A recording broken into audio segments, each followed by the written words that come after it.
Okay, on to page 66, number 30. So the directions here say, use a graph to show that the limit does not exist. So this time there's no analytical work to do at all. We just need to make a graph. Now, all right, you could throw this into your calculator, but please develop the habit of first thinking for yourself, what should this graph look like? If you're good at drawing graphs, which you need to be, you can draw this graph very quickly and not need to rely on the calculator to do it. And also we've seen how the calculator can be misleading in its graphs and leave things out, right? So our function is, we're looking at limit as x approaches 2 of x plus 1 over x squared minus 4, and we need to show that that limit does not exist. All right, so here's how fast we can graph that. The denominator is x squared minus 4, that's x plus 2, x minus 2. That's two vertical asymptotes, each of odd multiplicity. So here's my asymptotes. All right, I have a x-intercept at -1 from the numerator. X-intercept is -1. Y-intercept, let the x's be 0, and I get -1/4. So now I know the y-intercept is -1/4. So it's -1, -1/4. All right.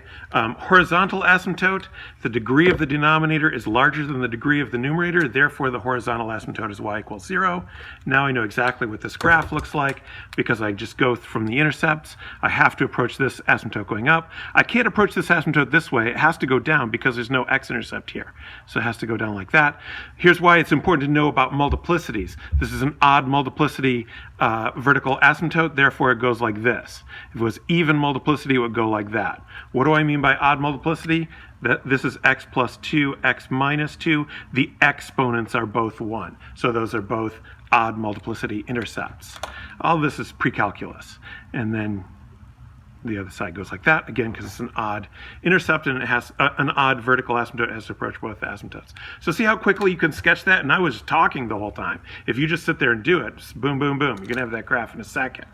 All right. And remember, parts of the AP exam, if they do it in person, will be no calculator. Of course, if they do it online again, it's going to be all calculator. But it's so to be prepared in case they do it in person, which they might. We don't know what's going to happen in May. Be able to draw graphs like this quickly and know what graphs look like. It's also going to help you in your college career. You know, your college career, so you want to look at this and say, I know what this looks like. It's going to have some vertical asymptotes. It's going to have an x-intercept. It's going to have a horizontal asymptote. Like, you know everything about that graph without throwing it into a calculator. Okay, enough gabbing about that. What is the limit as x approaches 2? Here is x equals 2. So what you want to think is, what is x approaching? What are the y's approaching as x approaches from the left?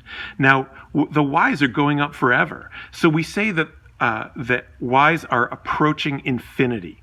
And now, that's actually the next section is limits involving infinity. So we haven't really talked about it yet, but we will. But I think intuitively it makes sense. As x approaches 2 from the right, y is approaching positive infinity. As x approaches 2 from the left, y is approaching negative infinity.